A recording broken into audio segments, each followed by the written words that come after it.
नमस्कार, माझ्या चॅनेलवर आपले स्वागत आहे. आज आपण बनवणार आहोत व्हॅनिला आईस्क्रीम विथ गुलाबजाम. आपण साहित्य पाहूया. 1 लिटर दूध मी इथं आटवून घेतलेलं आहे. 4 चमचे कॉर्नफ्लोअर घेतलं आहे. कॉर्नफ्लोअर मिक्स करण्यासाठी गार दूध घेतलेलं आहे. 1 वाटी साखर, व्हॅनिला एसेन्स 1 चमचा.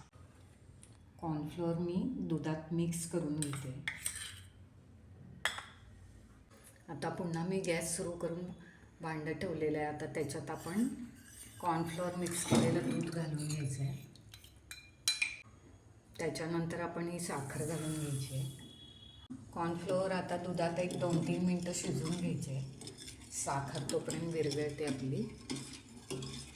चमचा व्हॅनिला इसेन्स घालते यामध्ये. आपलं कॉर्नफ्लोअर चांगलं शिजलेलं आहे. आता हे मिश्रण गार झाल्यानंतर आपण फ्रीझरमध्ये 2-3 तासासाठी सेट करायला ठेवायचे. आता आपलं आईस्क्रीम सेट झालेलं आहे.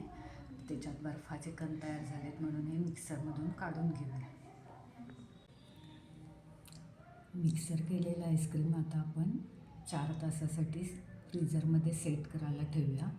मिक्सर केल्यामुळे आईस्क्रीम एकदम सॉफ्ट होईल. आईस्क्रीम आपलं छान सेट झालेलं आहे. आता आपण डिशमध्ये काढूया. आपला व्हॅनिला आईस्क्रीम विथ गुलाबजाम तयार झालेला आहे. आईस्क्रीम किती सॉफ्ट झाले बघा. ही रेसिपी आवडली असेल तर लाईक करा, शेअर करा आणि कमेंट्स करा. माझ्या चॅनलला सबस्क्राईब करा. धन्यवाद.